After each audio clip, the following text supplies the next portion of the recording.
આજે જિલ્લા પંચાયત હસ્તકની મહિલા અને બાળ વિકાસ સમિતિ કે જેના ચેરમેનની નિમણૂક એના સમય અવધિમાં પૂરી થતી હોય અને નવા ચેરમેનશ્રીની નિમણૂક કરવાની થતી હોય, આજ રોજ આખી સમિતિ સામાન્ય સભામાં અમલમાં મૂકવામાં આવી અને એ સમિતિની આજે મિટિંગમાં નીતાબેન ભરતભાઈ સોલંકીને સર્વાનુમતે ચેરમેન તરીકે પસંદગી કરવામાં આવે અને એના અનુસંધાને આજે એમણે ચાર્જ લીધો છે અને સરસ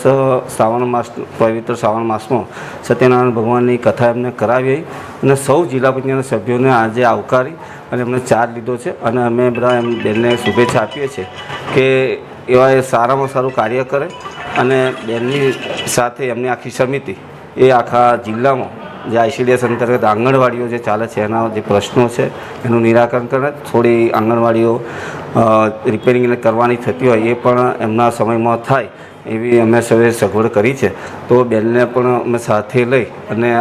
એમના જે તમામ પ્રશ્નો છે જિલ્લાને લગતા, આંગણવાડીને લગતા, એ બેનને ચેરમેન પદમાં સાથે રાખી અને અમે બધા ઉકેલીશું. અમારા ભારતીય જનતા પાર્ટીના ખૂબ સક્રિય એવા રીટાબેન ભરતભાઈ સોલંકીને આજે મહિલાને બાળ યુવા વિકાસ પદે ચેરમેન પદે નિમણૂક થઈ છે. આદરણીય નરેન્દ્રભાઈ મોદી સાહેબના જે ધાત્રી માતાઓ છે, એના જે માતાઓને જે નવું બાળકો જન્મવાના હોય છે ત્યારે આંગણવાડી અને જે સગર્ભા બહેનોની જે સારવાર માટેનું જે આ ખાતું છે એ ખૂબ અગત્યનું ખાતું છે અને એમાં ખૂબ સક્રિય એવા રીટાબેનને જ્યારે આ ચેરમેન પદે બન્યા છે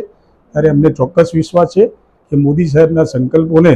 બેન રીટાબેન સંપૂર્ણ રીતે પૂર્ણ કરશે.